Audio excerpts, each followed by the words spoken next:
ಅಷ್ಟಕ್ಕೆ ಕಾಲ್ ಮಾಡಿ ನಾನು ಬರ್ಲೇಬೇಕಂತ ಅಶ್ವಿನ್ ಅಷ್ಟೊಂದು ಫೋನ್ ಮಾಡ್ದ. ಬಂದು ನೋಡಿದ್ರೆ ಇಲ್ಲಿ ಕಾಣಿಸ್ತಾನೆ ಇಲ್ವಲ್ಲ. ಈ ಹುಡುಗರು ಹೇಗೆ ಹೇಳೋದೇ ಒನ್ ಟೈಮು ಬರೋದೇ ಒನ್ ಟೈಮು.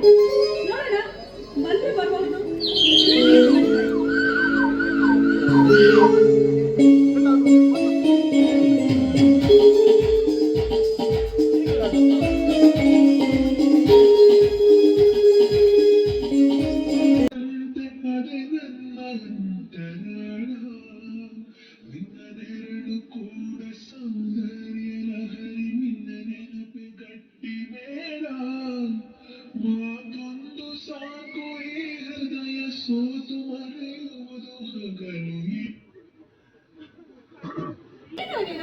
ಅಲ್ಲ ಅರ್ಜೆಂಟ್ ಫೋನ್ ಮಾಡಿ ಬಾ ಅಂತ ಹೇಳ್ಬಿಟ್ಟು ನೀನ್ ನೋಡಿದ್ರೆ ಟೈಮ್ ನೋಡು ಎಷ್ಟೊತ್ತಾಗಿದೆ, ಅರ್ಧ ಗಂಟೆ ಲೇಟು.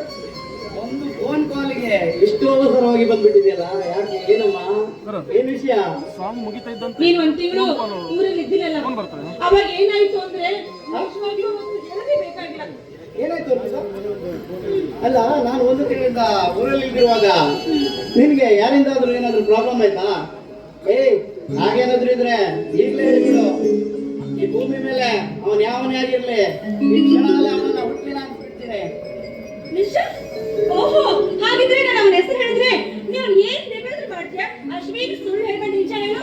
ನೀನ್ ಮಾತು ಪಕ್ಕನ ನಿಜ ಹೇಳು, ಸುಳ್ಳು ಹೇಳ್ಬೇಡ. ಅದಂತೂ ಪಕ್ಕನೆ.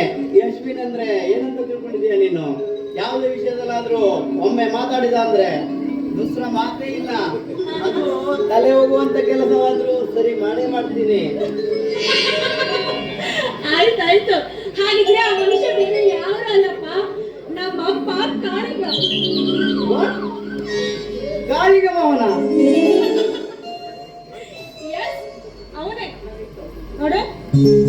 ಇನ್ನು ಮುಂದೆ ನಮ್ಮ ಅಪ್ಪನಿಗೆ ನೀನು ಮಾವ ಅನ್ನೋ ತರನೇ ಇಲ್ಲ. ಅರ್ಥ ಆಗಿಲ್ಲ ತಾನೆ? ಅರ್ಥ ಆಗಿದ್ರೆ ಸ್ವಲ್ಪ ಅರ್ಥ ಮಾಡ್ಕೊಳ್ಳೋ, ಅರ್ಥ ಮಾಡ್ಕೋ.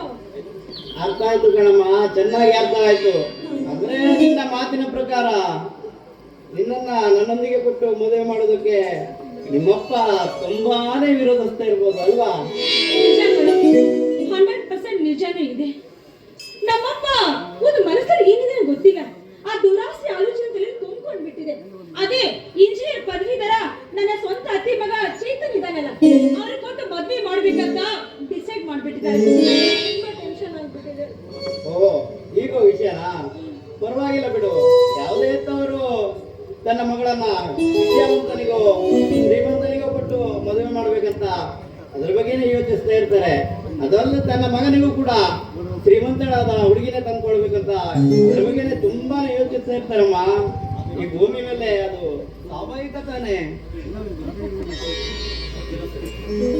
ಅದೇನು ಸರಿ ಅಶ್ವಿನ್, ಆದ್ರೆ ನಮ್ಮಪ್ಪನ ವಿಷಯ ನಿನಗಿನ್ನೂ ಗೊತ್ತಿಲ್ಲ. ಅವನೊಬ್ಬ ಕ್ರೂರ ಕಟುಕಿ ಮನುಷ್ಯ. ತನ್ನ ಸ್ವಾರ್ಥ ಯಾರಿಗೆ ಏನು ಬೇಕಾದ್ರೂ ಮಾಡೋಕೆ ಹೇಳ್ತಾ ಇರೋ ಕಾರ್ ಕೋಟ್ ವಿಷ ತುಂಬಿರೋ ಕಾಳಿಂಗ.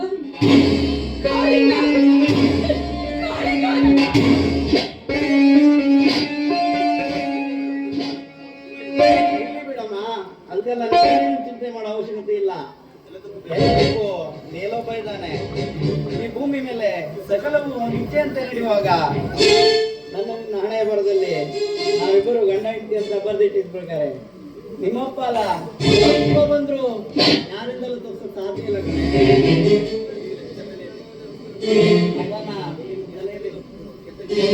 ಅದನ್ನ ನಿನ್ನ ಕೆಟ್ಟ ತಲೆಯಲ್ಲಿ ಕೆಟ್ಟ ಯೋಚನೆ ನೋಡು. ನೋಡಿದೆ ತುಂಬಾ ದಿವಸ ಆಯ್ತು ಕಣೆ, ಈಗಾದ್ರೂ ಸ್ವಲ್ಪ ನನಗೆ